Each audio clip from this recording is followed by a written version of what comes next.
The tragedy is that when Howard was operated on in 1960, safer and more effective psychiatric treatments were widely available. Nonetheless, Freeman went on performing lobotomies for many more years, only stopping when he was 72.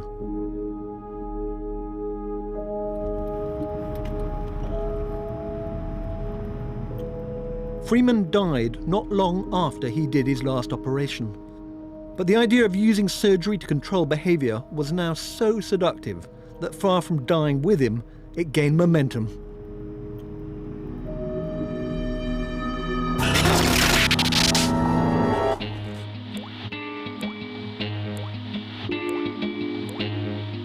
During the Cold War, mind control became an active area of research.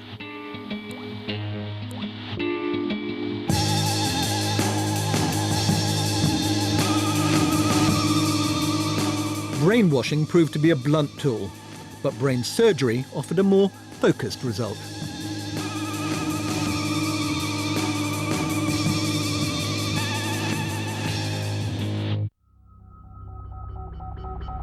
In the mid-1960s, a procedure developed by Dr. Jose Delgado took psychosurgery to a whole new level.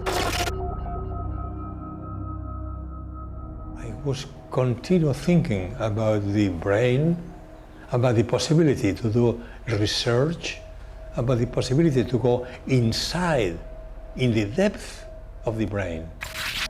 Rather than cutting things out of the brain, as Walter Freeman had done, Delgado decided the best thing to do was to insert something into the brain. At Yale, Delgado became fascinated by the idea that electrodes implanted in animals' brains could control aggressive behavior.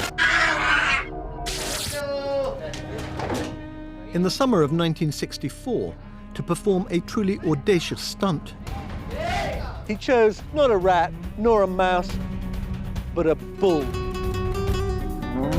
The owner, he said, well, you can do that with cats and monkeys. You cannot do that with bulls, can you? Well, I don't know. Let's try. Would you allow me to place electrodes in one of your brave bulls? Sure, do that, no problem. But you will not be able to pacify him. I don't know, maybe not. Let's try. Dr. Delgado really did intend to stop an animal specially bred to be aggressive in its tracks. This footage shows Dr. Delgado in action. We anesthetized the animal. There we implanted electrodes in the head. Well, next day, the bull was normal. And the bull was just going around, charging against anybody who could be in the bull ring. It's not completely normal. Then I thought, well, I know a little about bullfighting, so I'm going to test this by myself. Delgado leapt into the ring with an extremely dangerous animal, armed with nothing but a remote control. He was betting his life that this would work. The animal was a few feet away.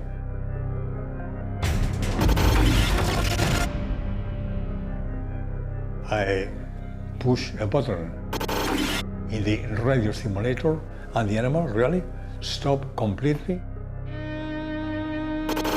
It was frightening, but it was an experiment. And so, when the experiment was over, the bull was in very good health, and I was in a very good health also. So, no problem. Jose Delgado was jubilant and saw the success of his experiment as just the beginning. That took us to another big step. If electrodes implanted in animals are possible, can we implant electrodes in the human brain? To many people, this vision of brain manipulation was not thrilling. It was downright terrifying.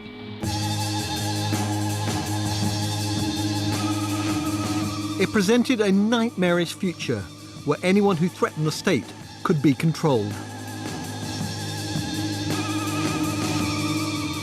Far-fetched? Well, in 1970, researchers from Harvard Medical School suggested using psychosurgery on black rioters, while others suggested putting implants into gay men to turn them straight. Ethical approval proved impossible. Funding for brain implant research fizzled out. But the story of implants wasn't over. Some of the things they talked about doing were utterly horrific.